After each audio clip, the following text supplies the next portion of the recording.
Welcome back to the Mission Hospital blog, and we have Dr. Santu Sarkar, consultant, orthopedic and joint replacement surgeon. And Dr. Sarkar, my question to you is যে obesity বা স্থূলতা বা diabetes বা osteoporosis থাকলে joint রিপ্লেসমেন্টের আউটকামে কি কোনো তফাৎ ঘটতে পারে? Yes, sir. I totally agree.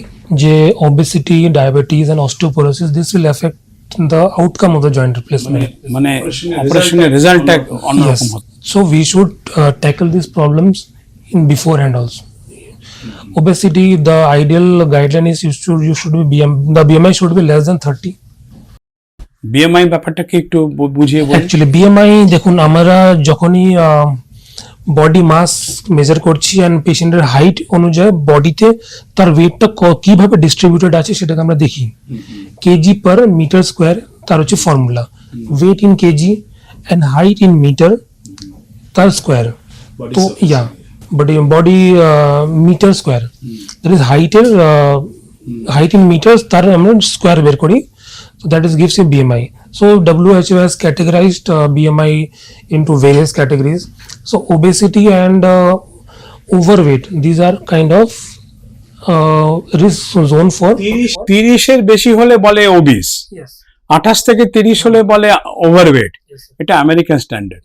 আমাদের ইন্ডিয়ানে বলে 27 এর বেশি হলেই ওবিস। 27 এর বেশি হলে you should not directly go for. তো সেখানে আপনার যদি একটা খুব মোটা লোকের যদি আমরা জয়েন্ট রিপ্লেসমেন্ট করি তার আউটকামটা কি অত ভালো হয় না? না স্যার, রেজিস্ট্রি এটা শো করে যে when the body mass index is high or obesity is there, তখন কি হয় আমাদের জয়েন্টস যে শিয়ার ফোর্স অ্যাক্ট করে, that leads to early failure of the implants.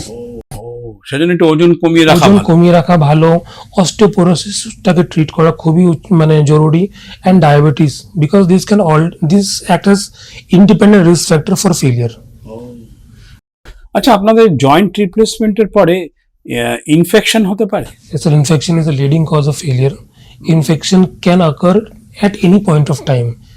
It can occur immediately after surgery, it can occur 1 month after the surgery, or it can occur 10 years after the surgery.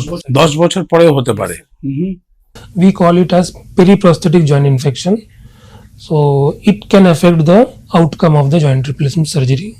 এবং সেক্ষেত্রে কি আবার replacement করতে হয়? Yes sir, যদি joint infection তার সিভিরিটিটা কত, superficial infection তার ট্রিটমেন্ট আলাদা, ডিপ ইনফেকশন তার ট্রিটমেন্ট আলাদা।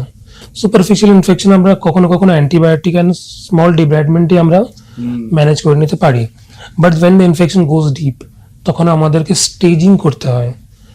প্রিভিয়াস ইমপ্লান্টকে এক্সপ্ল্যান্ট করে then we implant a spacer made of cement with loaded with antibiotics. Then we do the second setting surgery after, like when it matches few parameters that will indicate the joint. এবারে জয়েন্টে করা যেতে পারে, তখন করে আবার patient ভালো হয়ে যায়। The outcome is better. Thank you.